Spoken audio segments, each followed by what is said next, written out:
சொல்லலாமே. ஹல்லேலூயா. அப்படி இருக்கிற இடத்துல கண்களை மூடி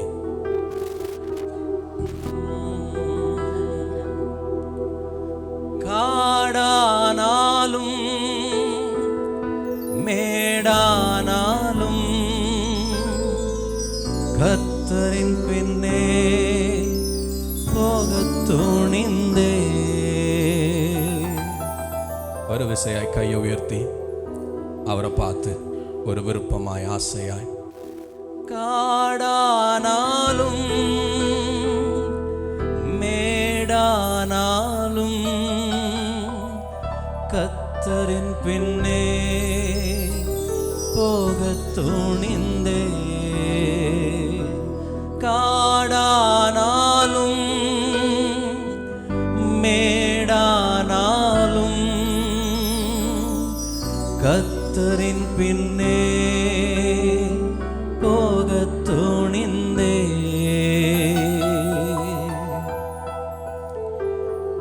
நேசரை அறியா தேசமுண்டு, பாசமாய் செல்ல யார்தானுண்டு. நேசரை அறியா தேசமுண்டு, பாசமாய் செல்ல யார்தானுண்டு. தாகமாய் வாடிடும் கர்த்தருக்கா, தாகமாய் வாடிடும் கர்த்தருக்கா. சிலுவையை சுமந்து பின் செல்வோர் யார்? சிலுவையை சுமந்து பின் செல்வோர் யார்? காடானாலும் மேடானாலும் கர்த்தரின் பின்னே போகத் துணிந்தே. காடானாலும் மேடானாலும் கர்த்தரின் பின்னே போகத் துணிந்தே. சாரோனின் ரோஜாய்வ பரிபூரண அழகுள்ளவர். சாரோனின் ரோஜாய்வ பரிபூரண அழகுள்ளவர். அன்பு தோழனன்பே ஆற்றும் துணைவனன்பே, அன்பு தோழனன்பே ஆற்றும் துணைவனன்பே. இன்பநேசரை நான் கண்டே, இன்பநேசரை நான் கண்டே. எல்லாம் சொல்லலாமா? காடானாலும் மேடானாலும் கர்த்தரின் பின்னே போகத் துணிந்தே. காடானாலும் மேடானாலும் கர்த்தரின் பின்னே போகத் துணிந்தே. மலைகள் பெயர்ந்து போனாலும்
நல்ல தகப்பனே, உம்மை நன்றியோடு ஸ்தோத்தரிக்கிறோம் ஆண்டவரே. இந்த மாலை நேரத்துக்காய் நன்றி செலுத்துகிறோம். உம்முடைய பாதத்தில் அமர்ந்திருக்கிறோம். உம்முடைய வேதத்தை தியானிக்க வந்திருக்கிறோம். உம்முடைய சமூகத்தில் தங்கியிருப்பதையே விரும்பி வந்திருக்கிறோம். உங்கள் பிரசன்னத்தில் மகிழ்ந்திருக்க வந்திருக்கிறோம் ஆண்டவரே. பரிசுத்த ஆவியானவரே, ஆளுகை செய்யுங்க. முழுவதுமாக எங்களுக்குள்ள வார்த்தையை விதைக்கிறதற்கு எங்களை விட்டு தருகிறோம். எல்லா மாம்சீக சிந்தை, சொல், செயல் இயேசு கிறிஸ்துவின் நாமத்தில் அழிக்கப்படட்டும். கர்த்தர் நாமம் மாத்திரம் உயர்த்தப்படட்டும். நீர் மாத்திரம் மகிமையடைங்க. இயேசு கிறிஸ்துவின் நாமத்தில் பிதாவே, ஆமென். ஹல்லேலூயா. 2 வாரமா பிப்ரவரி ஆரம்பிச்சதுலேருந்து ஒரு வார்த்தையை தியானிச்சுட்டு வர்றோம். என்ன வார்த்தை அதுன்னு தெரியுமா?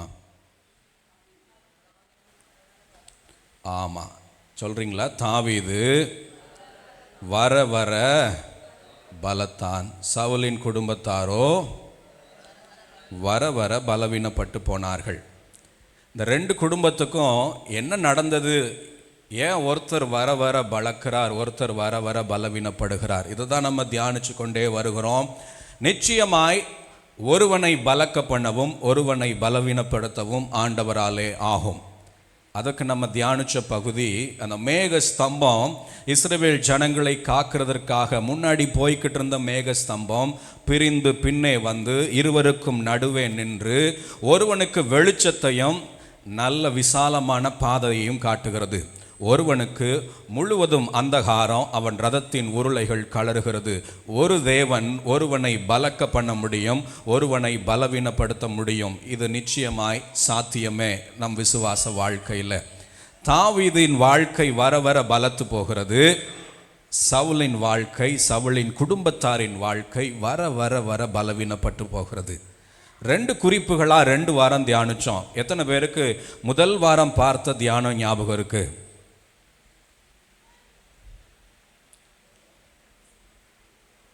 அமைதியா?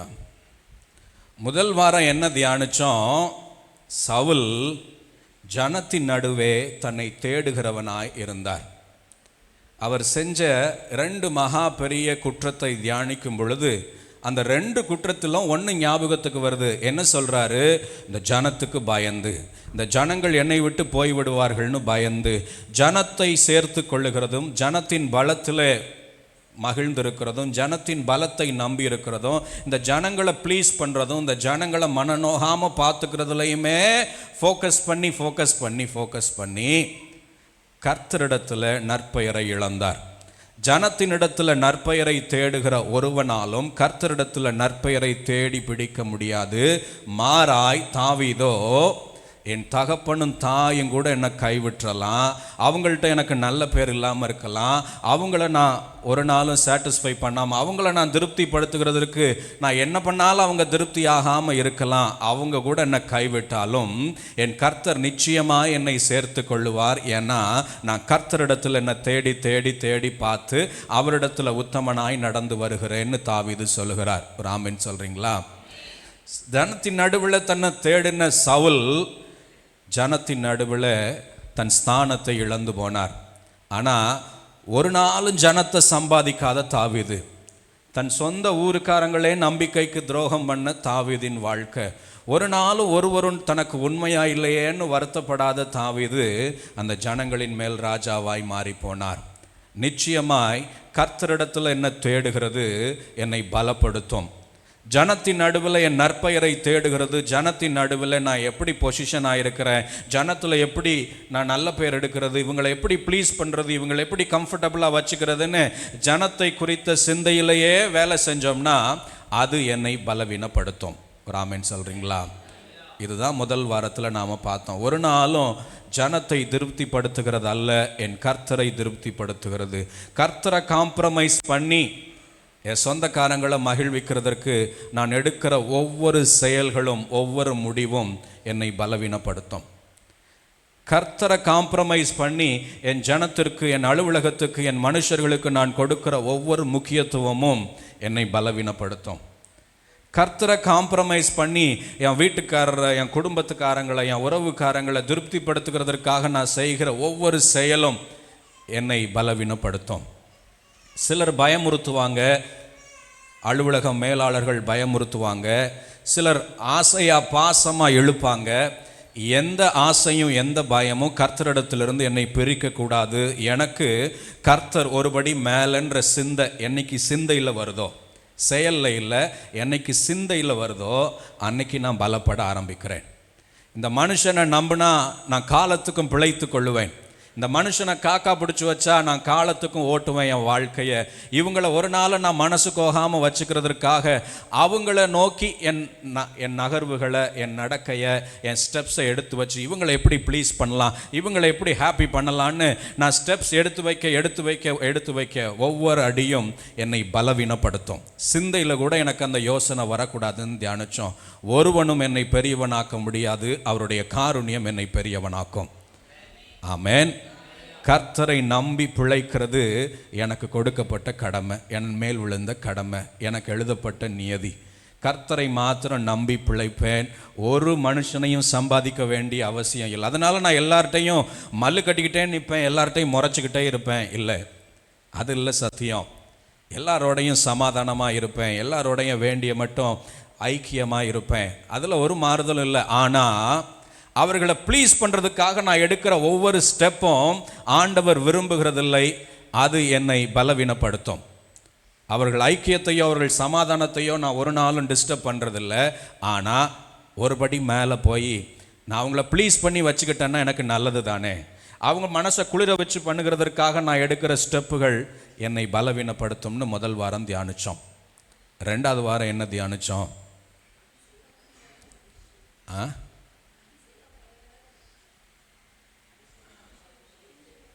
அபிஷேகம். ரெண்டாவது என்ன பார்த்தோம்? கரெக்ட், அவங்க ரெண்டு பேர் சொன்னதும் சரி. அபிஷேகம் பண்ணப்பட்டவன் மேலே தொடுகிறதெல்லாம் பரிசுத்தமாய் தான் இருக்கணும். ஒரு குகையில் மாட்டிக்கிட்டு இருக்காருன்னு தியானிக்க ஆரம்பித்தோம். நல்ல லகுவாய் வந்த சம்பவம் தாவீதுக்கு. கொன்று போட்டுருங்க, இதோட கதை முடிஞ்சது. இத்தனை வருஷமாக நீங்கள் ஓடி ஆடி மறைஞ்சு வாழ்ந்த நாட்கள் முடிகிறது. ஆண்டவர் சரியாய் சந்தர்ப்பத்தை ஏற்படுத்தி தருகிறார். இந்த மனுஷனை கொன்று போட்டுருங்கன்னு கூட இருக்கிற ஃப்ரெண்ட்ஸ் எல்லாம் சொல்கிறாங்க. மாறாய் தாவீது சொல்கிறாரு, அவர் கர்த்தரால் அபிஷேகம் பண்ணப்பட்டவர், அவர் கர்த்தரால் அபிஷேகம் பண்ணப்பட்டவர், அவர் மேலே என் கையை வைக்கிறது எப்படி? தாவீதின் கண்ணை மறைச்சது, தாவீதை தடுத்தது ரெண்டு விஷயம்னு பார்த்தோம். ஒன்று, அவர் மேல் வைக்கப்பட்ட அபிஷேகம். ரெண்டாவது, அந்த அபிஷேகத்தை வைத்தவர் யார் என்கிறதை நான் நன்கு அறிவேன். எத்தனை பேருக்கு ஞாபகம் இருக்கு? ஆமென் சொல்றீங்களா? அபிஷேகம் ஒரு நோக்கத்திற்காய் என் மேல் வைக்கப்பட்டதுன்னு பார்த்தோம். யாரோட நோக்கமாய் வைக்கப்படுகிறது? பரம தகப்பனின் நோக்கமாய் என் மேல வைக்கப்படுகிற ஒன்று அபிஷேகம். சிலரை அவர் ஆசாரியனாய் அபிஷேகம் பண்ணுகிறார். ஆரோனை குறித்து வசனம் இப்படி தான் சொல்லுது, அவன் மேல் அபிஷேக தைலத்தை ஊற்று, அவன் எனக்கு ஆசாரியனாய் இருக்க கடவன் எழுதுகிறது. சவுலை குறித்து சொல்லுகிறது, அவன் மேல் அபிஷேக தைலத்தை ஊற்றினார், என் ஜனத்திற்கு தலைவனாய் இருக்கும்படி உன்னை அபிஷேகம் பண்ணுகிறேன் அப்படின்னு எழுதி வைத்திருக்கிறார். எலிசாவின் மேல் அபிஷேக தைலம் ஊற்றப்படுகிறது, என் தேசத்துக்கு தீர்க்கதரிசியாய் இருக்கும்படிக்கு உன்னை அபிஷேகம் பண்ணுகிறேன் அபிஷேகம் பண்ணுகிறார். அபிஷேகம் ஒரு மனிதனின் மேல வைக்கப்படுகிறது, பரம அழைப்பின் அடையாளம்னு பார்த்தோம். அவன் கர்த்தர் காரியமாய் இங்கு வந்திருக்கிறான், அவன் கர்த்தர் காரியமாய் செயல்படுகிறதற்கு அவனுக்கு லைசன்ஸ் கொடுக்கப்பட்டிருக்கிறது, அவனுக்கு அனுமதி கொடுக்கப்பட்டிருக்கிறதுன்னு பார்த்தோம். அந்த அபிஷேகம் பெற்றவனை, கர்த்தர் காரியமாய் இங்கு வந்திருக்கிறவனை, கர்த்தர் காரியமாய் இங்கு தரித்திருக்கிறவனை தொடுகிறது குற்றமாயிருக்கும். அபிஷேகம் பண்ணப்பட்ட எவரையும் எவளையும் தொடுகிறது குற்றமாயிருக்கும் அப்படின்னு பார்த்தோம். வசனம் சொல்லுது, லேவியராகமத்தில் பலிபீடத்தை தொடுகிறதெல்லாம் பரிசுத்தமாக இருக்கும். அதுக்கு முன்னாடி அதை செஞ்சது எல்லாம் ஒரு கல்தச்சரோ, ஒரு பொற்கல்லரோ, ஒரு வெண்கலத்தை வடிவமைக்கிறவரோ, ஒவ்வொருத்தரும் அவங்க திறமையில், காரிய சித்தியில், சித்திர வேலைகள் மூலமாய் அழகா செஞ்சு பலிபீடத்தை உள்ளே கொண்டு வர்றாங்க, பொற்கிண்ணங்களை உள்ளே கொண்டு வர்றாங்க, தூபகலசங்களை உள்ளே கொண்டு வர்றாங்க. அவைகள் கர்த்தருக்கு முன்பாக பரிமாறப்படுகிற பொழுது ஆண்டவர் சொல்றார், அவைகளை எல்லாம் அபிஷேக தைலத்தினால முதல்ல அபிஷேகம் பண்ணு. அது வெண்கல கிண்ணமாக இருந்தாலும் சரி, பலிபிடமாக இருந்தாலும் சரி, முதல்ல அவைகள் அபிஷேகம் பண்ணு. இன்னையிலிருந்து, இந்த வினாடியிலிருந்து இவைகள் என் காரியமாய் செயல்படும். இவைகளை தொடுகிறது எல்லாம் பரிசுத்தமாய் இருக்கும். ஆமென். அபிஷேகிக்கப்படுகிறது, கர்த்தர் காரியமாய் அபிஷேகிக்கப்படுகிறோம். கர்த்தர் நோக்கத்துக்காய் அபிஷேகிக்கப்படுகிறோம். அவர்களை தொடுகிறவர்கள் எவரும் பரிசுத்த சிந்தையோடு தொடுவார்களாகன்னு பார்த்தோம். ஒருவனோ துர்ச்சிந்தையோடு கேலியும் கிண்டலுமா, நக்களும் நையாண்டியுமா, எரிச்சலும் பொறாமையுமா, சமாதான குறைவாய் தொடாதபடிக்கு தொடுகிறது எல்லாம் பரிசுத்த சிந்தையா இருக்க கடவுதுன்னு பார்த்தோம். கேலியும் கிண்டலும் பரலோகம் எப்படி பார்க்கிறதுன்னு தியானிச்சோம். கரெக்ட், காரி உமிழ்கிறதற்கு சமம்னு பார்த்தோம். வசனம் சொல்லுது, மீரியாம் தன் சகோதரனை பார்த்து கேலியும் கிண்டலுமா அவர்களுக்கு விரோதமாக எழுந்து நின்னாங்க. அவரோடு மாத்திரம்தான் ஆண்டவர் பேசுவாரா? என்னோடையும் தான் பேசுவார். அவர் கல்யாணம் பண்ணிட்டு வந்துட்டார். ரொம்ப வருஷத்துக்கு முன்னாடி பண்ண கல்யாணம், எகிப்திலிருந்து ஓடி போனப்போ பண்ண கல்யாணம். அவங்க யார், எந்த ஊருக்காரங்க? கொஞ்சம்தான் பதில் சொல்லுங்களேன். எத்தியோப்பிய பெண். எத்தியோப்பியர்கள்னா யார்? ஆப்பிரிக்க பெண், கருப்பு இனத்தை சேர்ந்தவர்கள். அந்த அவர் போய் பிழைக்கிறதுக்கு இருந்த இடம் அதுதான். ஒரு ஓடி போய் ஒரு இடத்துல உயிருக்கு தஞ்சம் வேணும்னு ஒரு இடத்துல போய் நிற்கிறாரு. அப்போ ஒரு குடும்பம் அன்பாய் சேர்த்து கொள்ளுகிறது. அவனை மகனை போல பார்த்து மகளையே திருமணம் செய்து வைக்கிறது. நல்லா நேசிக்கிற ஒரு குடும்பம். கல்யாணம் பண்ணிட்டார். இவர் நல்ல ஃபேராக இருந்திருப்பார், இஸ்ரவேல் வம்சத்தின் மகன், லேவி கோத்திரத்தான்.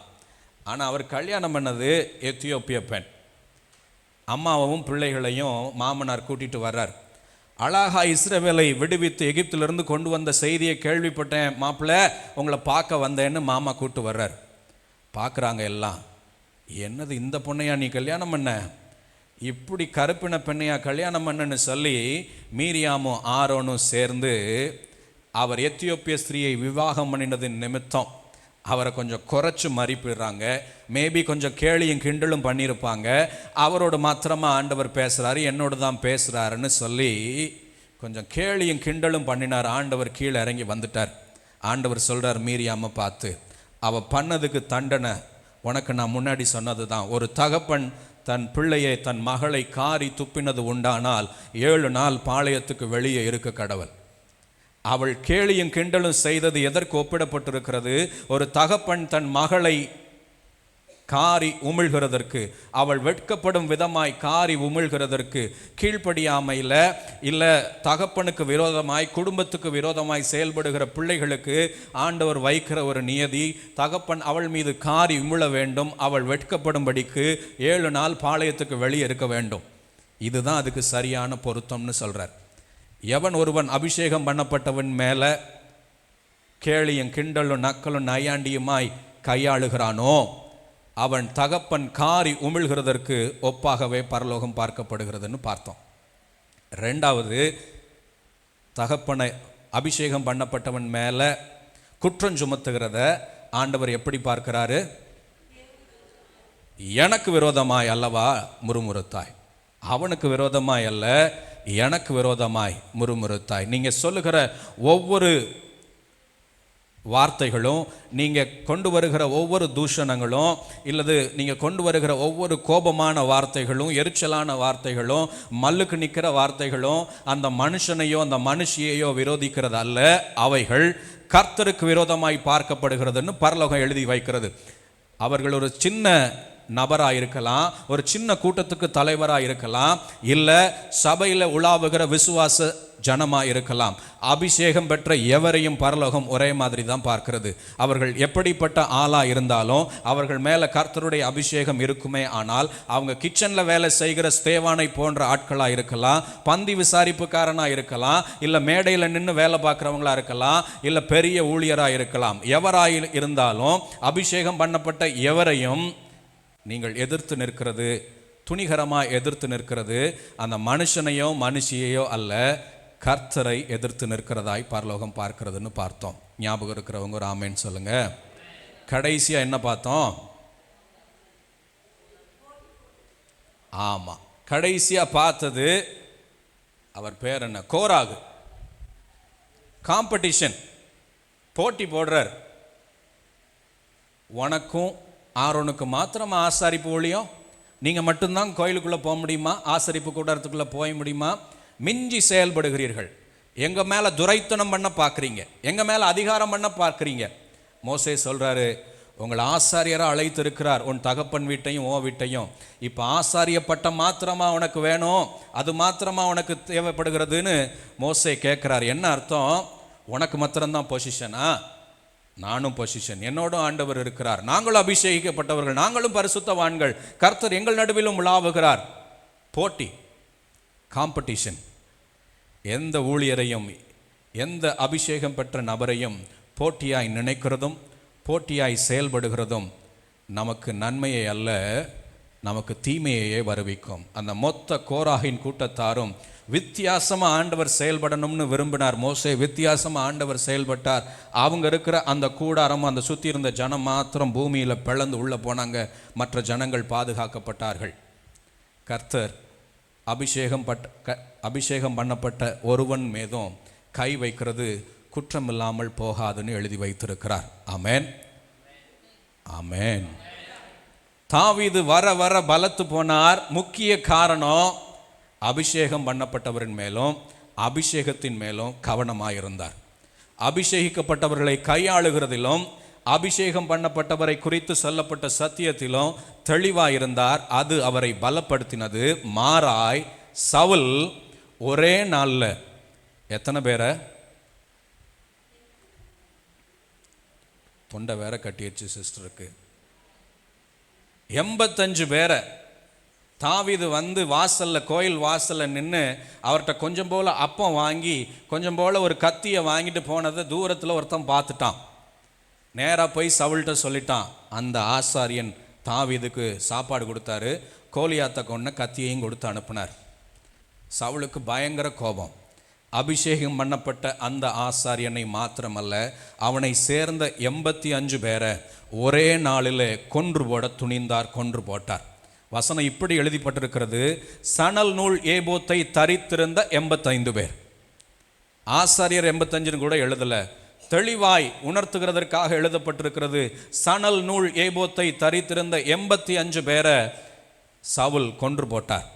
போர் வீரர்கள் கொன்று போட துணியலை. சவுல் சொல்றார், போய் கொன்று போடுங்கன்னு சொல்றார். போர் வீரர்கள் தயங்குறாங்க. அபிஷேகம் பெற்றவர்களை தொடுகிறது எப்படி? தேவாகுன்னு ஒருத்தர் வந்தார், 85 பேரையும் ஒரே நாளில் கொன்று போட்டார். தாவீதுக்கு இருந்த இந்த அக்கறை, இந்த சிந்தை, அபிஷேகத்தின் மேலும் அபிஷேகம் பண்ணப்பட்டவர்கள் மேலும் இருந்த இந்த சிந்தை சவுலுக்கு துளியும் இல்லை. தாவீது அபிஷேகம் பண்ணப்பட்டவன் என்று நன்கு தெரியும். தாவீதோடு கர்த்தர் இருக்கிறார் என்கிறது நன்கு தெரியும். தாவீது போகிற இடங்களிலெல்லாம் காரிய சித்தியாய் செயல்படுகிறார் என்று நன்கு தெரியும். நன்கு தெரிந்திருந்தோம் ஒரு செத்த நாயை தேடுகிறது போல தேடி கொன்று போட துணிந்தார். அது சவுலையும் சவுலின் குடும்பத்தாரையும் பலவீனப்படுத்தியது. ஒரு ஆமேன் சொல்றீங்களா? ஆமேன். நல்லா தெரிஞ்சுக்கோங்க, வசனம் சொல்லுது சவுலை பலவீனப்படுத்தல, சவுலின் குடும்பத்தாரை பலவீனப்படுத்துகிறது. என்ன அர்த்தம்? இந்த செய்கை என்னை மாத்திரம் பாதிக்கிறது இல்லை, என் சந்ததியை பாதிக்குது, ஒன்றுமறியாத சந்ததியை பாதிக்குது. எனக்கு பிறந்த ஒரே குற்றத்திற்காக கர்த்தர் தலைமுறை தலைமுறையாய் எனக்கு விரோதமாய் செயல்படுகிறதற்கு இந்த செய்கைகள் எல்லாம் காரணமாய் அமைகிறது. ராமன் சொல்றீங்களா? எத்தனை பார்த்தோம்? 2 வாரமா? இப்போ சொல்லுங்க, முதல் வாரம் என்ன பார்த்தோம்? அட பாவிகளா, ஜனங்கள் மத்தியில் தேடுகிற சிந்தையை தூக்கி எறியணும். அது என்னை பலவீனப்படுத்தும். என்ன மாத்திரம் அல்ல, என் பிள்ளையும் பலவீனப்படுத்தும். 2வது வாரம் என்ன பார்த்தோம்? அபிஷேகம் பண்ணப்பட்டவர் மேலே, அபிஷேகத்தின் மேலும் அபிஷேகித்தவரின் மேலும் எனக்கு அலாதி சிந்தை உண்டாயிருக்க வேண்டும். ஒருவனின் மேலும் கை போடுகிறதும் இல்லை, வாய் போடுகிறதும் இல்லை. நான் வாயிலையும் அவங்கள தொடக்கூடாது, கையிலையும் தொடக்கூடாது, என் செய்கைகளை தொடக்கூடாது. கர்த்தர் சொன்ன வார்த்தை தான், அவர்களை தொடுகிறதெல்லாம் பரிசுத்தமாக இருக்கும். மாமா வர்றாரு மோசையை பார்க்குறதுக்கு. அவர் பார்க்குறாரு, திரள் ஜனம் மோசையிட்ட நியாயம் கேட்குறதுக்கு. பக்கத்து வீட்டுக்காரன் தள்ளி விட்டுட்டான், பக்கத்து வீட்டுக்காரன் கூடாரத்தை எக்ஸ்ட்ரா போட்டுட்டான், என் மாட்டை அடிச்சுட்டான், என் மாட்டை சாப்பிட்டுட்டான், ஏகப்பட்ட கம்ப்ளைண்ட்டு.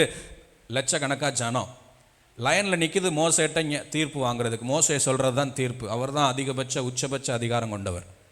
லைனில் நிற்கிது. மோசை மாமா பார்க்குறாரு, வந்து சொல்கிறாரு, மாப்பிள்ள, no, this is not right ப்ராசஸை மாற்றுங்க, உங்களுக்கு கீழே ஆட்களை நியமிங்க. இப்படி ஒரே நாளில் லட்சக்கணக்கில் பார்க்குறது நீங்களும் சோர்ந்து போவீங்க, ஜனமும் சோர்ந்து போவாங்க. கீழே பீப்புளை வைங்க, சின்ன சின்ன விஷயங்களை அவங்க பார்க்கட்டும், கொஞ்சம் பெரிய கேஸாக இருந்தால் அவங்கள்ட்ட கொண்டு வரட்டும் அப்படின்னு அன்னைக்கே district court, state court, high court, supreme கோர்ட்டுன்ற கான்செப்டை மாமா சொல்லித்தரார். அதை மோசே அப்படியே ரிசீவ் பண்ணார். இந்த யோசனைகள், இந்த சஜஷன்ஸ் நல்லது. பரிசுத்த சிந்தையோடு ரொம்ப கஷ்டப்படுறீங்க மாப்பிள்ள, இது வேலைக்கு ஆகாது, இதை பண்ணுங்க, இது பரிசுத்த சிந்தை, இது பரிசுத்த சிந்தை. மாறா கேலியும் கிண்டலும், கோபமும் எரிச்சலும், சண்டைக்கு தயாராக நிற்கிறதும், போட்டிக்கு போட்டியாக நிற்கிறதும் இல்லை பரிசுத்த சிந்தை. தொடுகிறதெல்லாம் பரிசுத்தமாக இருக்கும். கையை உயர்த்தி சொல்லுங்க, அபிஷேகம் பண்ணப்பட்டவர்களை எவ்வளோ பெரிய ஆளாக இருந்தாலும், எவ்வளோ சின்ன ஆளாக இருந்தாலும் தொடுகிறதெல்லாம் பரிசுத்தமாக இருக்கும், பரிசுத்தமாக இருக்கணும். ஆமென். அவங்க ரொம்ப தான் பண்ணுறாங்க ஐயா, அவங்க ரொம்ப தான் பண்ணுறாங்க பிரதர், பண்ணட்டும். That is none of our business. இருமாப்பாய் ஆளுகிறவர்களை கர்த்தர் கவனித்துக் கொள்வார். பேதுரு அப்படி தான் எழுதுகிறார், இருமாப்பாய் மந்தைகளை ஆளுகிறது அல்ல உங்களுக்கு கொடுக்கப்பட்டது. But that is none of our business. அவங்க ரொம்ப தான் பண்ணுறாங்க, பண்ணட்டும். That is none of your business. Step away, முடிஞ்சால் ஸ்டெப் அவே. பட் கை போடுகிறதும், துணிகரமாய் இறங்கி செயல்படுகிறதும், அவர்களோட மல்லுக்கு நிற்கிறதும் ஒரு நாளும் பரலோகம் அனுமதிக்கிறதில்ல. ஏழியின் குமாரர் துணிகரமாய் செயல்பட்டார்கள், கர்த்தர் பார்த்து கொண்டார். யாரும் எந்த வேலையும் பண்ண வேண்டியதில்லை.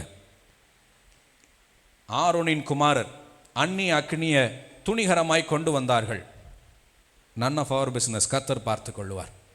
இருமாப்பாய் ஆளுகிறது கர்த்தருக்கும் அவர்களுக்கும் அடுத்தது.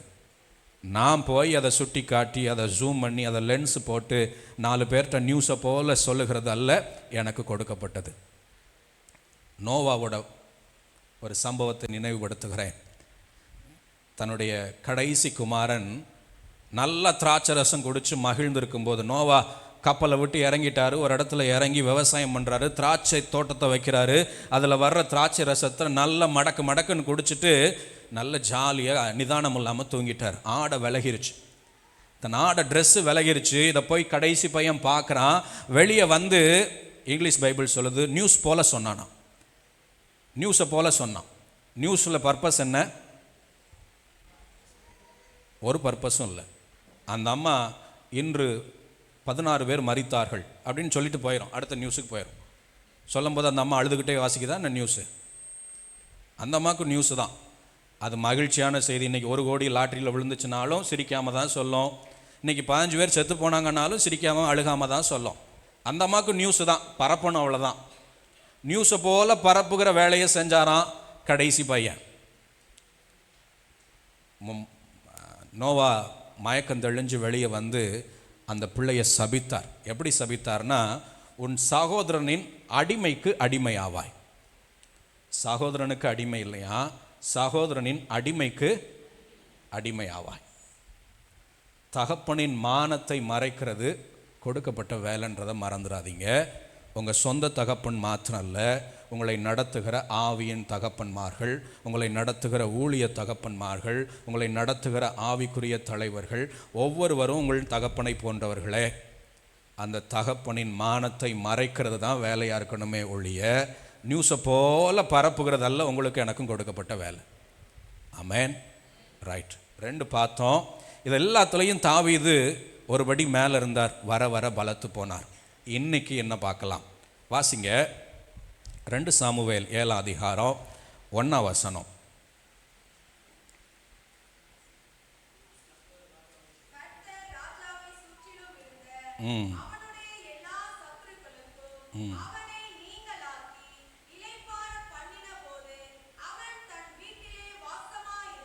போதும். கர்த்தர் ராஜாவை சுற்றிலும் இருந்த அவனுடைய எல்லா சத்துருக்களுக்கும் அவனை நீங்களாக்கி இளைப்பாற பண்ணினார். அப்படி நிறுத்திக்கலாம். தாவீதுடைய இந்த வசனம், இந்த வார்த்தை எழுதப்பட்ட நாட்கள் அவர் ராஜாவாய் ஆயிட்டார். அவர் அபிஷேகம் பண்ணப்பட்டது எத்தனை வயசு குறிப்பாக தெரியல, ஆனால் ராஜாவானது குறிப்பாக தெரியுது. 30 வயசில் ராஜாவானார்னு எழுதியிருக்கிறாங்க. 6.5 வருஷம் ஒரே ஒரு கோத்திரத்துக்கு மட்டும் ராஜா, யூதா கோத்திரத்துக்கு ராஜா. அப்புறம் 11 பேரும் சேர்ந்து வந்து, ஐயா சவுளை போல நீங்கள் எங்களை அரசாளுங்க, சவுல் இருந்தப்போ கூட நீங்கள் தான் முக்கியமான வேலைகளிலெல்லாம் எங்களை காப்பாற்றுனீங்க, தயவாய் வந்து இஸ்ரவேலுக்கு ராஜாவாய் இருங்கன்னு கேட்குறாங்க. மொத்த சமஸ்த இஸ்ரவேலுக்கும் ராஜாவாய் மாறி போகிறார். அந்த சமஸ்த இஸ்ரவேலுக்கும் ராஜாவாய் மாறி போன சில அதிகாரங்களில் சொல்லப்படுகிற வார்த்தை இது. கர்த்தர் தாவீதை இளைப்பாற பண்ணினார். NIV பைபிள் சொல்லுது, he settled.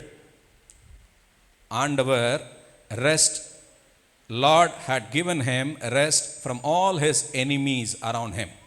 அவனுடைய எல்லா எதிரிகளுக்கும் நீங்களாக்கி அவரை ரெஸ்ட் பண்ணி வச்சார். கையை உயர்த்தி சொல்லுங்க, செட்டில்ட், ரெஸ்ட் ஃப்ரம் எனிமீஸ்.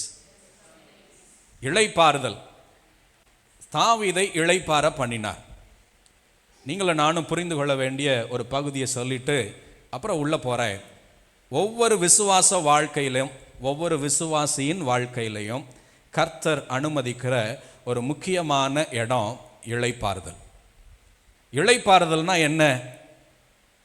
ஒரு கணவன்கிட்ட ஒரு மனைவி எப்பையும் சலித்து கொண்டே இருப்பாங்களாம். இந்த பிள்ளைகளை வச்சுட்டு என்னால் சமாளிக்கவே முடியலை, 3 பிள்ளைகளை பெற்றுட்டோம், ஒன்று மாற்றி ஒன்று சண்டை போட்டுக்கிட்டே இருக்குது, ஒன்று செவத்தில் இருக்குது, ஒன்று தரையில் இருக்குது, ஒன்று தண்ணியை கொட்டுது, இவைகளை மேய்க்கிறதே எனக்கு கஷ்டமாக இருக்குது.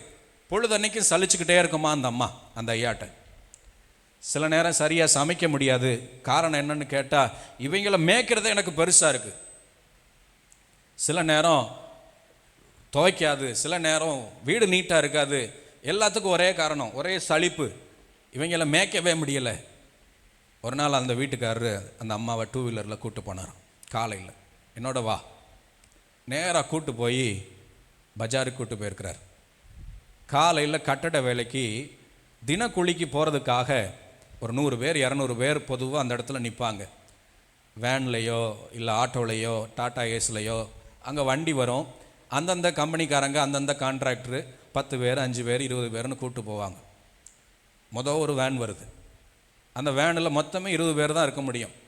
ஒரு 30-35 பேர் அடித்து பிடிச்சி ஏறி உக்காடுறாங்க. ஆம்பளை பொம்பளை வித்தியாசம்லாம் இல்லை, எல்லாம் சாப்பாட்டு கூடையை தூக்கிட்டு அடித்து பிடிச்சி எப்படியாவது உள்ளே போனால் போதும்னு நெருக்கி பிடிச்சி உள்ளே போகிறான். அந்த கூட டிரைவர் கண்டக்டராக வந்தவன் கெட்ட வார்த்தையில் வேற திட்டுறான். நான் எங்கே நிற்கிறது, உள்ளே போ. கதவை ஓங்கி சாத்துறான். அடைஞ்சு 30 பேர் 35 பேர் அந்த வேனில் போகிறாங்க. அடுத்து ஒரு டாட்டா ஏஸு பின்னாடி திறந்த மாதிரி வருது. அதில் 15 பேர் உட்காரலாம். 25 பேர் தொத்தி ஏறி கீறி போய் எப்படியோ அன்றைக்கி தினக்கூலி வாங்கினா போதும். இப்படி நேரம் போயிடுச்சு, 9:30 ஆயிடுச்சு. மிச்சம் இருந்த ஒரு 40 பேர் 30 பேர் அவ்வளோதான், எல்லா வண்டியும் போயிடுச்சு, இடம் கிடைக்கல, திரும்பி வீட்டுக்கு போகிறாங்க. இதை காட்டுறார் மனைவிட்ட. அடுத்து 2 வீலரில் பக்கத்தில் இருக்கிற கவர்மெண்ட் ஹாஸ்பிட்டலுக்கு கூப்பிட்டு போகிறார். நாள்பட்ட வியாதியஸ்தர்கள் இருக்கிற வார்டுக்கு கூப்பிட்டு போகிறார். அங்கே பாதி பேருக்கு பெட் இருக்குது, பாதி பேர் தரையில் தான் படுத்து கிடக்காங்க. பாதி பேருக்கு அட்டெண்டர் இருக்காங்க, பாதி பேருக்கு அட்டெண்டரே கிடையாது. சுற்றி ஈ மொக்கிது, சுற்றி பல நாள் கழுவப்படாத பாத்திரம், பல நாள் துவைக்கப்படாத துணி, பல நாள் கழுவப்படாத முகம், சுற்றி அழுக்கு. அட்டெண்டர் இருக்கிறவங்க கொஞ்சம் பெட்டராக இருக்காங்க, அட்டெண்டர் இல்லாதவங்க கேட்பாரற்று கிடக்கிறது போல் கிடக்கிறாங்க. சிலருக்கு வலி, சிலர் முணங்கிக்கிட்டே இருக்கிறாங்க, சிலர் எப்போ தூங்குனாங்க உயிரோடு இருக்காங்களான்னு தெரியல, அப்படியே படுத்தே கிடக்கிறாங்க. இதை காட்டுறார். அப்படியே வண்டியை பக்கத்தில் இருக்கிற கோர்ட்டுக்கு கூப்பிட்டு போகிறார். மாவட்ட கோர்ட்டுக்கு, டிஸ்ட்ரிக்ட் மேஜிஸ்ட்ரேட். வெளியே பார்த்தா அண்ணனுக்கும் தம்பிக்கும் சண்டை, கணவனுக்கும் மனைவிக்கும் டைவர்ஸ் கேஸு, ஏராளமாக வெளியே அங்கங்கே மரத்தடியில் 2 வக்கீல்களும் மாறி மாறி சண்டை போட்டுக்கிறாங்க, 2 குடும்பத்தாரும் மாறி மாறி சண்டை போட்டுக்கிறாங்க. 2 பேருக்கும் 7ஆம் பொருத்தமாக இருக்குது, பயங்கர கூச்சலும் குழப்பமாக இருக்குது. மேஜிஸ்ட்ரேட் போகும்போது அமைதியாக இருக்காங்க, மீதி நேரமெல்லாம் கயமையான்னு மாறி மாறி கத்திக்கிட்டே இருக்கிறாங்க. இப்போ மெல்ல மனைவியை பார்த்து கேட்குறாரு, 3 இடத்த பார்த்த, உனக்கு என்ன தோணுது? அந்த அம்மாவுக்கு ஒன்றும் புரியலை, என்ன விஷயம் சொல்லுங்க.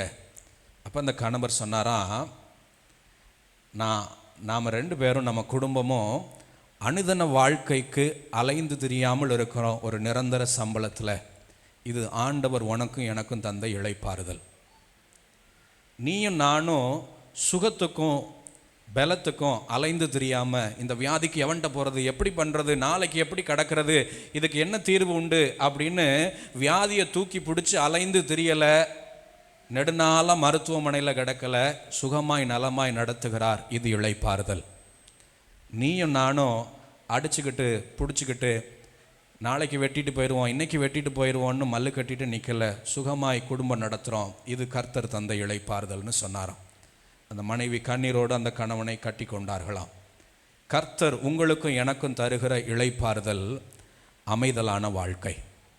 வசனம் சொல்லுது, கர்த்தர் மேய்ப்பராய் இருப்பாரே, ஆனால் அவர் என்னை புல்லுள்ள இடங்களிலே மேய்த்து அமர்ந்த தண்ணீரண்டை கொண்டு போய் விடுகிறார். ஒரு ஆமேன் சொல்கிறீங்களா?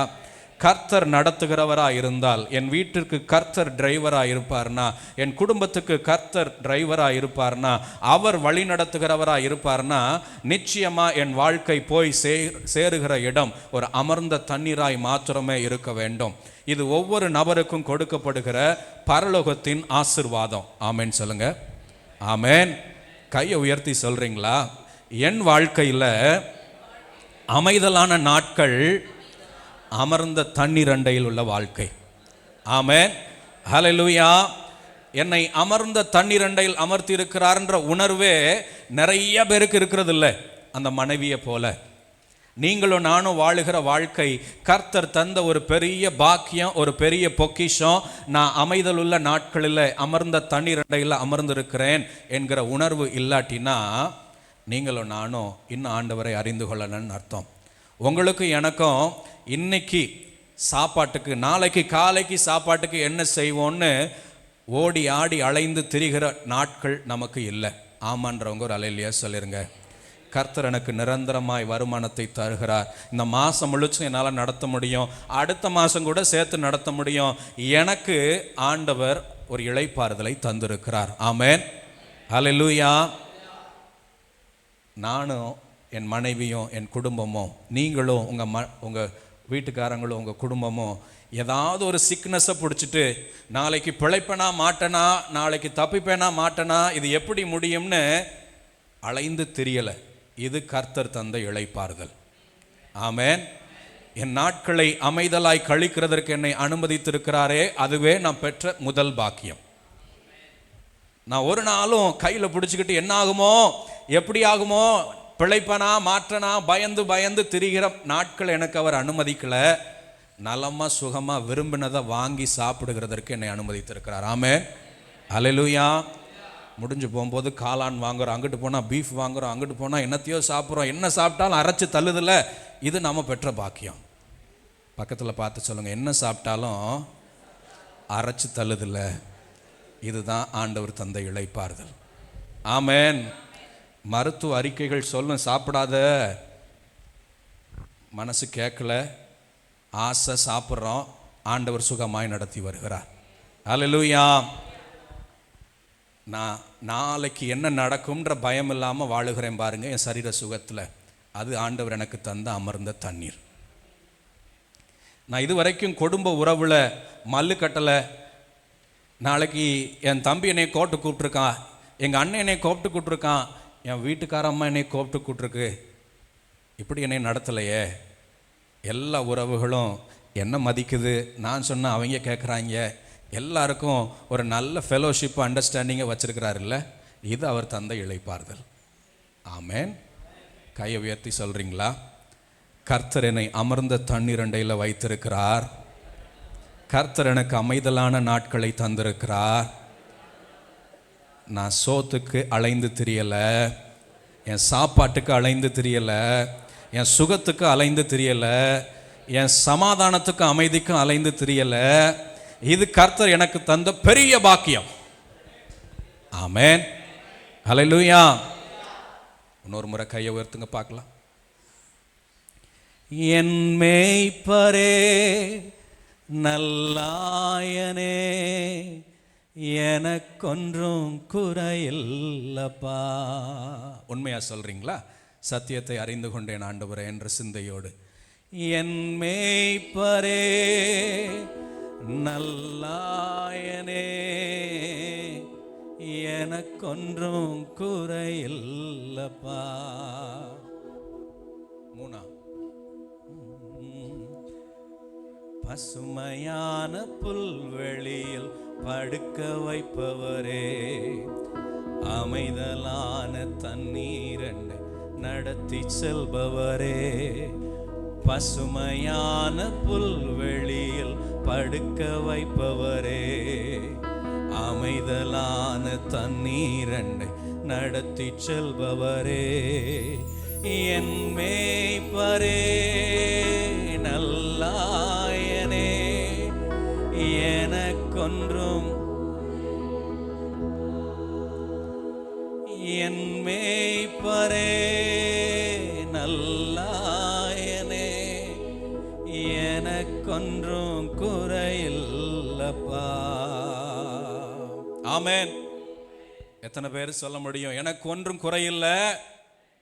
ஆமென்னா. எனக்கு ஒன்றும் குறையில்லை.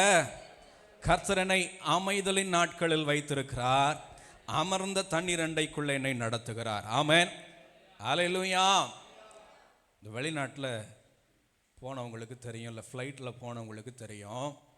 ஃப்ளைட்டு ஆரம்பிக்கிறதுக்கு உள்ளே உக்காந்த உடனே, உள்ளே போன உடனே அந்த அம்மா சொல்லும், ஃப்ளைட் ஒருவேளை கடலில் விழுந்தா இந்த ஜாக்கெட்டை எடுத்து மாற்றிக்கங்க. ஃப்ளைட் ஒருவேளை அப்படி இப்படின்னு டர்புலன்ஸில் மாட்டினா இங்கேருந்து ஒரு பை விழும், அதில் ஒரு மாஸ்க் இருக்கும், அதை மாட்டிக்கங்க. என்னடா ஏறினவுடனேயே அபசகனமாக பேசுகிறீங்களே.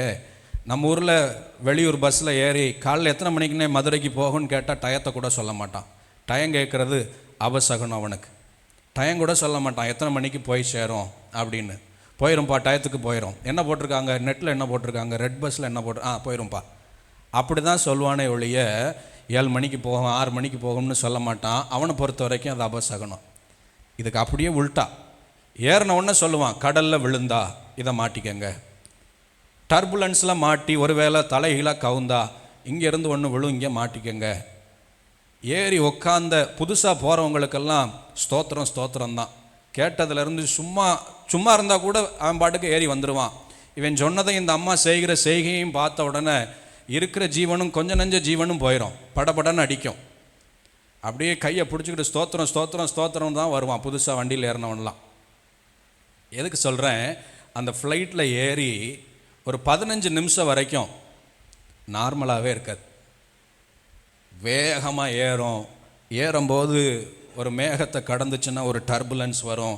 அவன் குறிப்பிட்ட உயரத்துக்கு போய் சேருகிற வரைக்கும், அவன் தீர்மானித்த அந்த உயரத்துக்கு போய் சேருகிற வரைக்கும் ஒரே ஜெர்க்காகிக்கிட்டே தான் இருக்கும். போய் பழக்கமான ஆட்கள் தான் அப்படி போனோன்னா தூங்குவான்.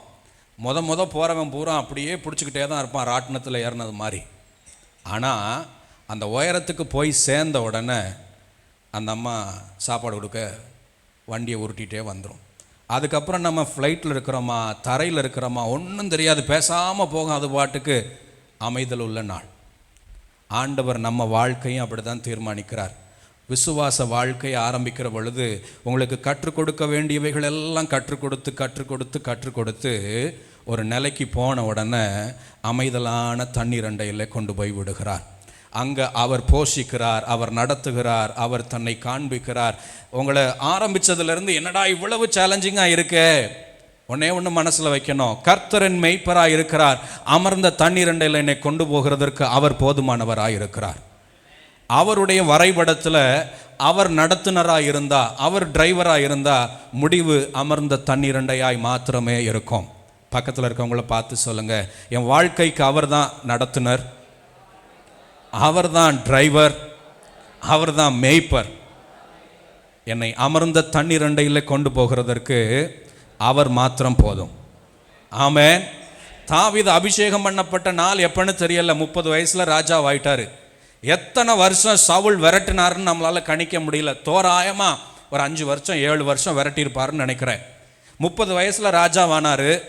ஒரு 4-5 வருஷம் 5 வருஷம் 7 வருஷம் விரட்டினாரு. ஒரு 21-22 வயசுல அபிஷேகம் பெற்றாரா தெரியல. இளம் வயதுல அபிஷேகம் பெற்ற மனுஷன். இளம் வயசுல 20 வயசுல இருக்கிற ஒரு வாலிபனுக்கு, ஒரு சிறுவனுக்கு என்ன விவரம் இருக்கும்? அவரை அவ்வளவு விரட்டுறீங்களே அப்படின்னு கேட்க தோணும். 20 வயசு 22 வயசில் ஆண்டவர் பிடிக்கிறாரு, 30 வயசில் ராஜாவாகிறாரு. இந்த 7-8 வருஷமாக ஆண்டவர் அவருக்கு சொல்லித்தராத பாடம் இல்லை, அவரை நடத்தாத வழி இல்லை. அவர் ஓடி ஒளிந்து மறைந்து உணவுக்கு உயிருக்கும் பயந்து மாறி மாறி மாறி மாறி ஆண்டவர் திட்டத்தில் சரியாக பயணிக்கிறாரு. அவர் சொல்கிற வார்த்தை தான், கர்த்தர் என் மேய்ப்பராக இருக்கிறார், அவர் என்னை அமர்ந்த தண்ணீர் அண்டையில் கொண்டு போய் விடுகிறார். நிச்சயமாய் அமர்ந்த தண்ணீர் அண்டையில் கொண்டு போய் விட்டார். அதுதான் இந்த 7 அதிகாரம் 1 வசனம். கர்த்தர் தாவீதை இளைப்பாற பண்ணினார். ஒரு ஆமேன் சொல்ல மாட்டீங்களோ? கர்த்தர் நடத்துனராக இருப்பார்னா எனக்கு அமர்ந்த தண்ணீர் நிச்சயமாய் வைக்கப்படுகிறது. ஆபிரகாம் அவர் தான் அழைக்கிறார் 12 அதிகாரத்தில். நீங்கள் வீட்டுக்கு போய் 12 அதிகாரத்தில் நிதானமாக வாசிங்க, 13 அதிகாரத்தையும் சேர்த்து வாசிங்க. சொந்த ஊர்லேருந்து ஒரு சீகேம்னு ஒரு ஊருக்கு வர்றார், கர்த்தர் காண்பிக்கிறார்னு. அடுத்த வசனத்தில் பெத்தேலுக்கு மேற்க கூடாரம் போடுறாரு. அடுத்த வசனத்தில் எகிப்துக்கு போகிறாரு. அடுத்த வசனத்தில் எகிப்துக்கு தெற்கு போகிறாரு. அடுத்த வசனத்தில் திரும்ப ஆண்டவர் பெத்தேலுக்கு மேற்கா கூடாரம் போட்ட இடத்துக்கு வர்றாரு. திரும்ப வேற ஒரு இடத்துக்கு போகிறாரு. இப்படி ஒரு ஒரு ஒரு அதிகாரம் 1 அதிகாரம் முழுசும் நிலையாக ஒரு இடத்துல ஆண்டவர் வைக்கவே இல்லை. ஆபிரகாமும் லோத்தும் நினச்சிருப்பாங்க, உன்னை நம்பி தானே வந்தேன், ஆண்டவர் தான் நடத்துகிறாருன்னு சொன்னீங்க, ஒரு இடத்துல ஒழுக்கமாக 1 மாதம் கூட குடியிருக்க முடியலையே, இப்படி கூடாரத்தை பெயர்த்து பெயர்த்து பெயர்த்து பயந்து பயந்து ஒருத்தனுக்கு ஓடிக்கிட்டே இருக்கோமே. 12 அதிகாரம் முதல் வசனத்தில் அழைக்கிறார். 12 அதிகாரம் 20ஆம் வசனத்துலேயோ 22லேயோ எகிப்து ராஜா மனைவியை பிடிச்சிட்டு போயிடுறார். மனைவி ரொம்ப அழகாக இருக்காங்கன்னு பிடிச்சிட்டு போயிடுறார். என்ன வாழ்க்கை அப்படின்னு லோத்து ஒரு வேளை ஆபிரகாமை கேட்டிருக்கலாம். இது என்ன வாழ்க்கை, ஆண்டவர் அழைச்சார்னு சொல்கிற இது என்ன வாழ்க்கை? ஒரு வாரத்துக்கு ஒரு இடத்துல கூடாரம் போட்டுக்கிட்டு இருக்கோம், மாறி மாறி மாறி போய்கிட்டே இருக்கோமே. 13 கடைசி வாங்க, 13 கடைசி வாங்க பார்க்கலாம். 13 கடைசி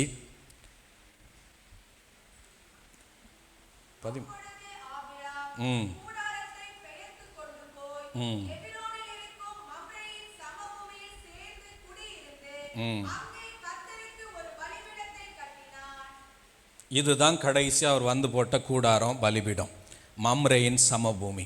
இதுதான் ஆபிரகாமின் செட்டில்மெண்ட்டான இடம், கர்த்தர் தந்த அமைதலான இடம். இங்கே தான் ஆண்டவர் அவரை தரிசிக்கிறதற்கு 18 அதிகாரத்தின் தொடக்கத்தில் மம்ரேயின் சமபூமியில் பகலின் உஷ்ணமான வேளையில் ஆபிரகாமை சந்திக்க தேவன் வருகிறார்.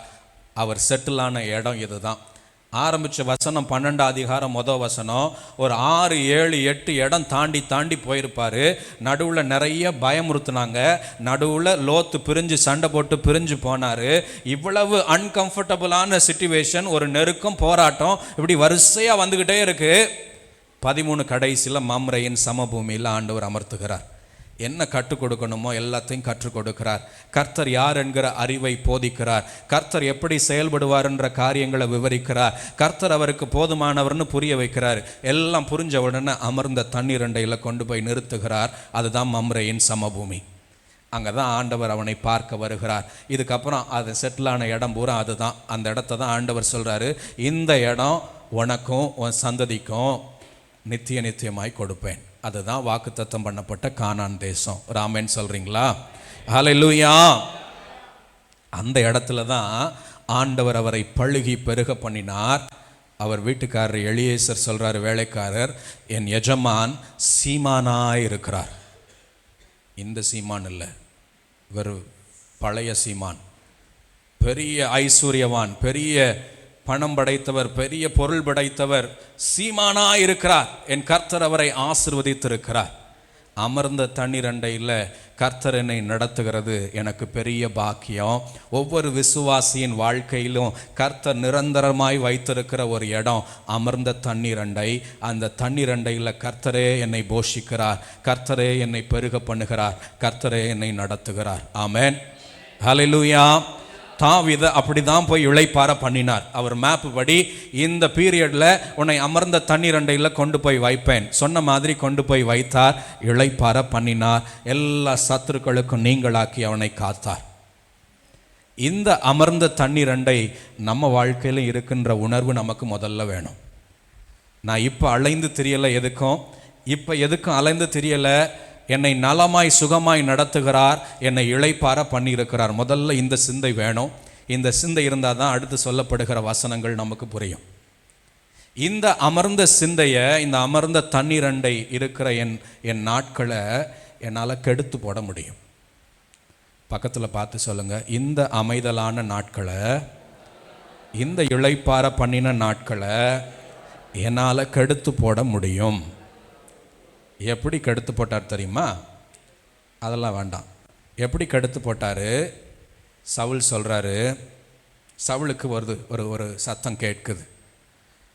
சவுல் கொன்றது 1000, தாவீது கொன்றது 10,000. அடுத்த வசனம் சொல்லுது, அந்த நாளிலிருந்து காய்மகாரமாய் பார்த்தான். என்னைக்கு காய்மகாரமாய் பார்த்தானோ அன்னையிலிருந்து அவன் சீட்டில் உட்காரவே முடியலை, அவனால் தூங்க முடியலை, அவனால் நிம்மதியாக இருக்க முடியலை, அவனால் ஒழுக்கமாக சாப்பிட முடியலை. எப்படா இவனை கொன்று போடலாம் அப்படின்னு அன்னையிலிருந்து சாகிற நாள் வரைக்கும் தேடி தேடி தேடி தேடி திரிகிற மனிதனாய் மாறிப்போனான். கர்த்தர் சவுலையும் அமைதலான நாட்களுக்குள் நிச்சயம் நடத்தியிருப்பார். அவருடைய கிராஃப் படி நிச்சயமாய் கொண்டு போயிருப்பார். அவனுக்கு ஒரு ஸ்தானத்தை ஏற்படுத்தி அவனை தலைவனாய் ஏற்படுத்தி வைத்திருந்தார். அந்த அமைதலுள்ள நாளை தானாய் சவுலால் கெடுத்து கொள்ள முடியும். எப்படி? Comparing to others. மற்றவர்களோடு ஒப்பிட்டு பார்க்கிற பொழுது சத்துரு எளிதில் எனக்குள்ள ஒரு சிந்தையை விதைத்திர முடியும். அவங்கள மாதிரி எப்போ மாற முடியும்? அவங்கள எப்படி பீட் பண்ண முடியும்? அவங்கள எப்படி ரீச் பண்ண முடியும்? அப்புறம் அவங்கள எப்படி தாண்ட முடியும்? இப்படி எனக்குள்ள ஒரு பெரிய கம்பேரிசனை கொண்டு வந்து மனசில் வச்சு அமைதலாய் ஓடிக்கிட்டு இருக்கிற என் நாட்களை கலபரமாய் மாற்றுகிறதற்கு எளிதாய் முடியும் சத்ருவால், நான் அவனுக்கு இடம் கொடுத்தா. இன்னைக்கு நான் ஒரு வீட்டில் இருக்கிறேன், நான் ஒரு 2 வீலரில் என் வேலையை பார்த்துக்கிட்டு இருக்கேன். ஆனால் எதிர்த்த வீட்டில் கார் வாங்கிட்டான். அவன் என்னோட சேர்ந்து தான் வேலைக்கு சேர்ந்தான். அவனுக்கு மாமனார் கொடுத்துருப்பாரு, யாரோ கொடுத்துருப்பாங்க, கார் வாங்கிட்டான். இப்போ நான் என்ன பண்ணணும்? அந்த காரை வாங்கணும். அது வரைக்கும் வாங்குகிற சம்பளத்துக்கும் வாங்குகிற தேவைக்கும் சரியாய் குடும்பம் ஓடிக்கிட்டு இருக்கு. ஒரு குறைவில்லாமல் அமைதலாக என்னை ஆண்டவர் வைத்திருக்கிறார், என்னை அனுமதித்து ஒரு ஸ்தானத்தில் வைத்திருக்கிறார். ஆனால் என்னைக்கு நான் கம்பேர் பண்ண பழகிறேனோ, என்னைக்கு மற்றவர்களை பார்த்து நான் ஒப்பிட பழகிறேனோ, அந்த மொமெண்ட் சத்ரு என்னை பயன்படுத்த ஆரம்பிக்கிறான். ஏன் நான் இஎம்ஐ போடக்கூடாது?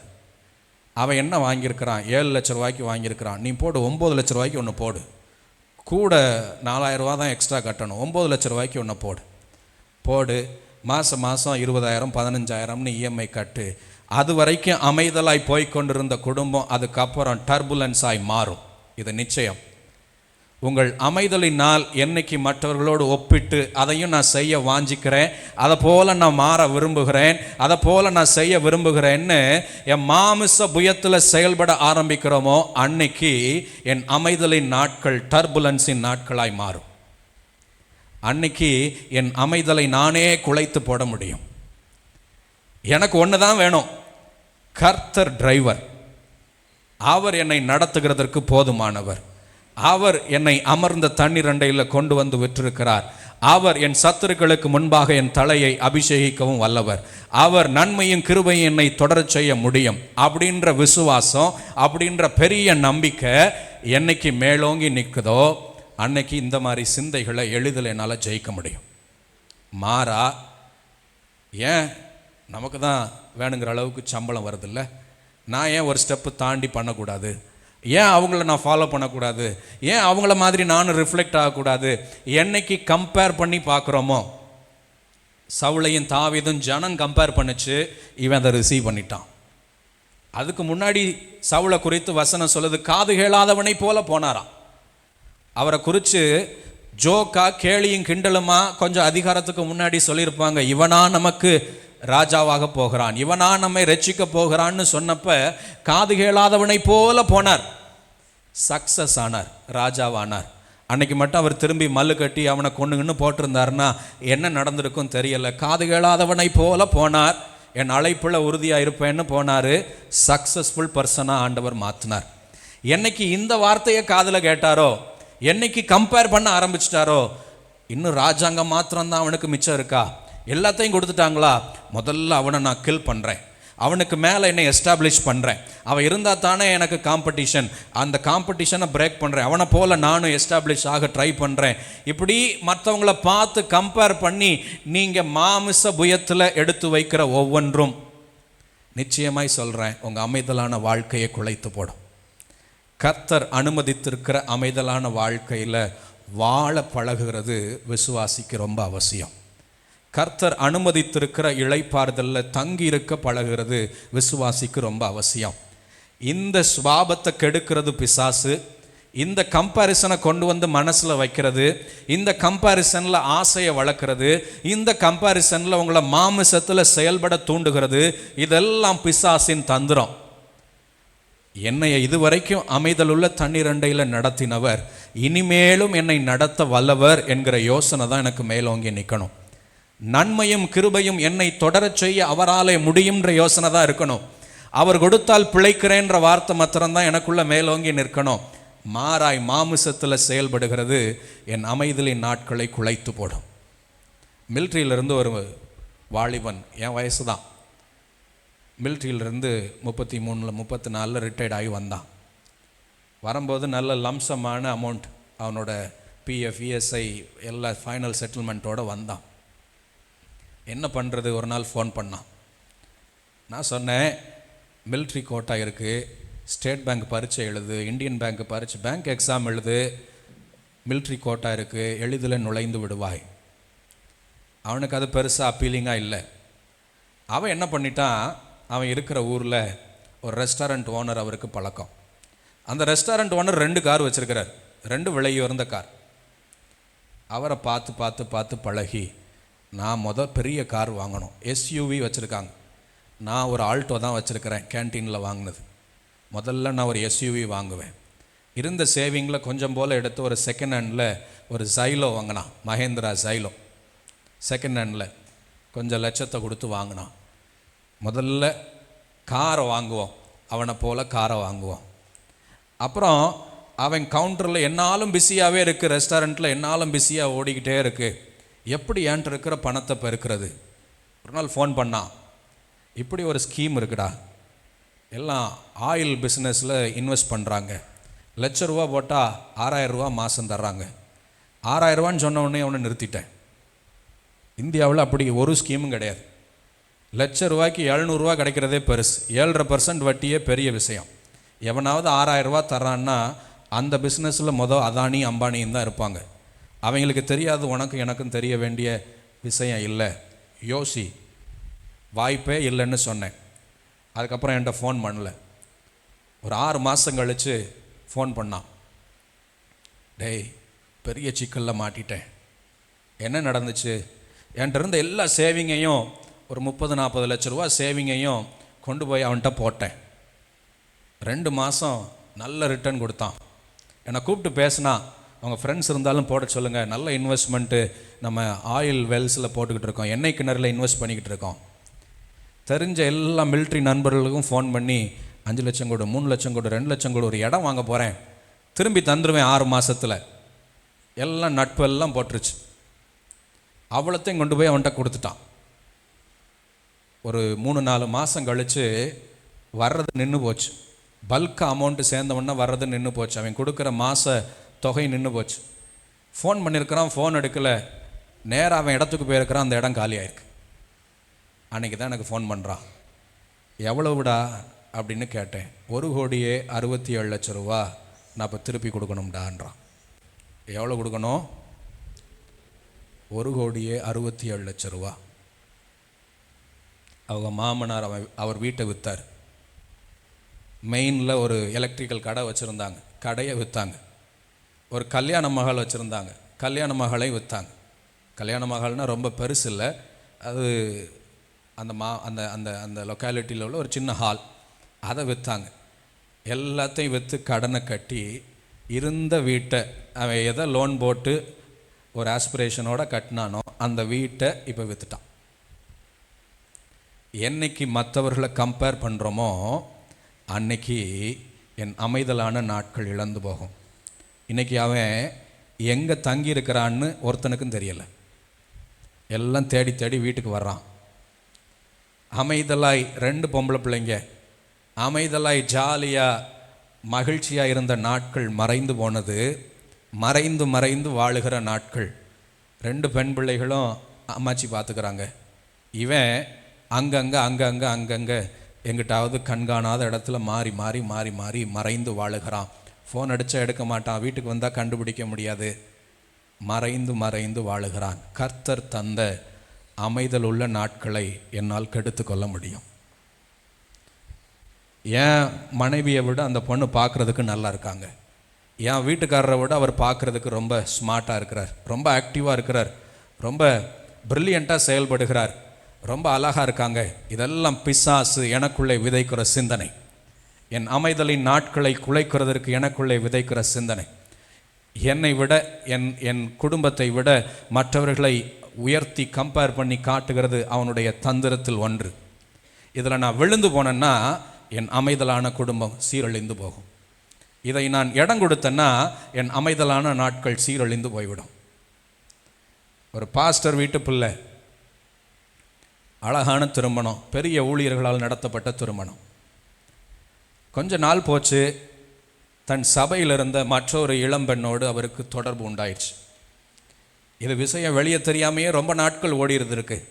ஒரு பாஸ்டர் அவங்க சர்ச்சுக்கு வந்திருக்கிறார்.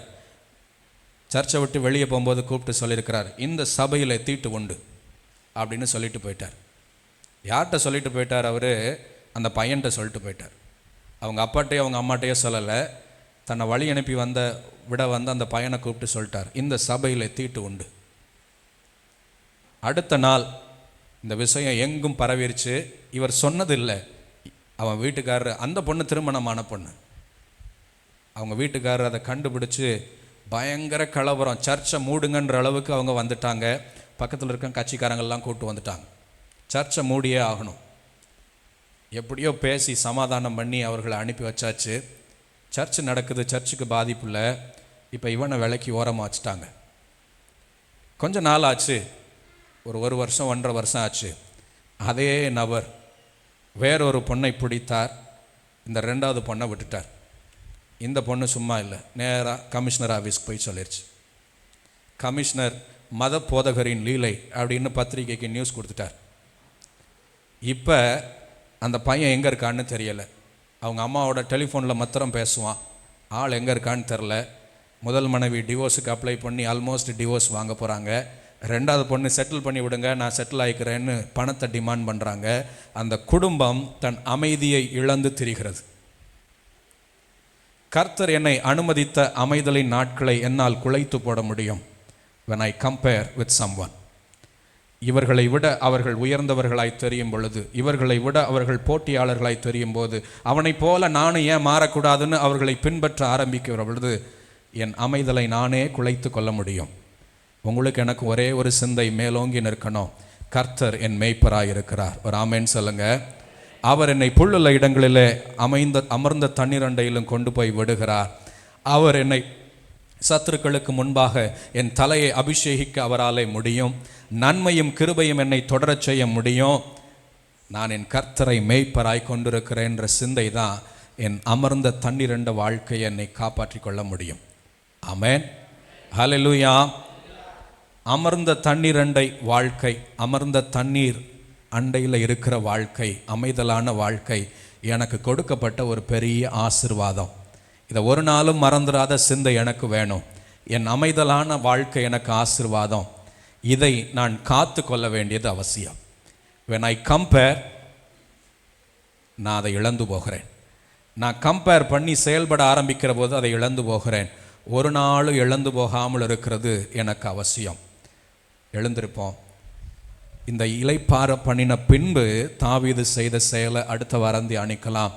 முதல்ல நமக்குள்ள இருக்க வேண்டிய சிந்தை, இளைப்பாறுதலுக்குள்ள என்னை நடத்துகிறார் ஆண்டவர், அதை எனக்கு தருகிறார். ஆமென், ஹல்லேலூயா. கொஞ்ச நேரம் கண்ணை மூடுங்க.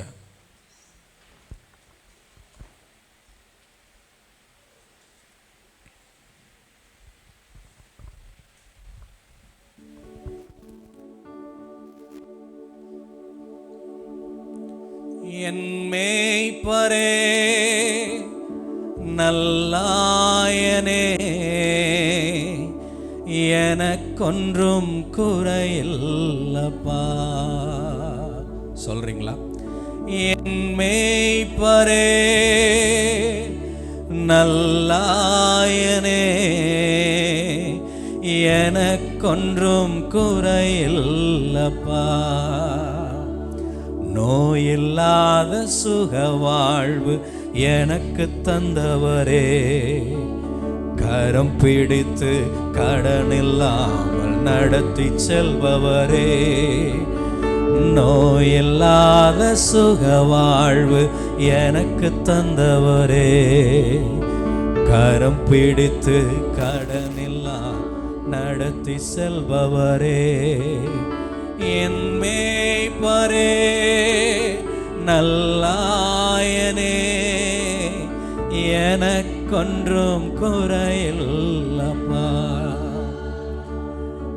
என் மேய்ப்பரே நல்லாயனே, எனக்கொன்றும் குறையில்லப்பா. எங்கள் நல்ல மேய்ப்பரே உம்மை ஸ்தோத்தரிக்கிற ஆண்டவரே, எங்கள் மேய்ப்பராய் இருக்கிறவரே உம்மை ஸ்தோத்தரிக்கிற ஆண்டவரே. பசுமையான புல்வெளிகளில் எங்களை நடத்துகிறவரே, அமைதியான தண்ணீர்கள் அண்டையில் எங்களை நடத்தி செல்லுகிறவரே, உம்மை நன்றியோடு ஸ்தோத்தரிக்கிறோம், உம்மை நன்றியோடு துதிக்கிறோம் ஆண்டவரே. எங்களை இளைப்பார பண்ணுகிறது நீர் எங்களுக்கு தருகிற ஆசீர்வாதத்தில் ஒன்று என்று நாங்கள் உணர்ந்து கொள்ளுகிற ஆண்டவரே. எங்களை அமர்ந்த தண்ணீர் அண்டையிலே கொண்டு போய் விடுகிறது நீர் எங்களுக்கு தந்த பெரிய பொக்கிஷம் என்று நாங்கள் உணர்கிறோம் ஆண்டவரே. எங்களுக்கு நீர் தந்த நாட்களை உண்மையாய் உணர்ந்து உண்மையாய் உம்மை நோக்கி பார்த்து எங்கள் நாட்களை கழிக்க விரும்புகிறோம் ஆண்டவரே. எங்கள் அமைதலான நாட்களுக்காய் நன்றி செலுத்துகிறோம் அப்பா. இம்மட்டுமாய் அமைதலாய் எங்களை நடத்தினதற்காய் நன்றி செலுத்துகிறோம் ஆண்டவரே. நாங்கள் அப்பத்துக்கு இறைந்து தெரியாதபடிக்கு எங்களை காத்தவரே நன்றி ஆண்டவரே. சுகத்துக்கு அலைந்து தெரியாமல் காத்தவரே நன்றி ஆண்டவரே. சமாதானத்துக்கு அலைந்து தெரியாதபடி காத்தவரே நன்றி ஆண்டவரே. அமைதலா எங்களை நடத்தினீரே நன்றி செலுத்துகிற ஆண்டவரே. மனதார நன்றி செலுத்துகிற ஆண்டவரே. இந்த அமைதியான நாட்களை ஒரு நாளும் குலைக்கிறதற்கு நாங்கள் இடம் தராமல் எங்களை காத்து கொள்ள உங்க கிருபையை வாஞ்சிக்கிற ஆண்டவரே. எங்கள் கர்த்தர் என் மெய்ப்பராய் இருக்கிறார் என்கிற சிந்தை மேலோங்கி இருக்கட்டும் ஆண்டவரே. மற்றவர்களோடு ஒப்பிடுகிற சிந்தை தாழ்ந்து போகட்டும், மற்றவர்களை ஒப்பிடுகிற சிந்தை தணிந்து போகட்டும் ஆண்டவரே. என் கர்த்தர் என் மெய்ப்பர், அவர் என்னை நடத்த போதுமானவர் என்கிற சிந்தை எனக்குள்ளே மேலோங்கி நிற்கட்டும் ஆண்டவரே. அமர்ந்த தண்ணீர் அண்டையில் என்னை கொண்டு வந்தவரை நன்றியோடு நினைக்கிறேன் ஆண்டவரே. உங்க நாமத்துக்கு மகிமை உண்டாகட்டும். இந்த வார்த்தை எங்களுக்குள்ளே கிரியை செய்யட்டும், எங்களுக்குள்ளே ஆழமாய் பதிந்து வேலை செய்யட்டும். 30, 60, 100 பலன் தரட்டும். இயேசு கிறிஸ்துவின் நாமத்தில் பிதாவே, ஆமென்.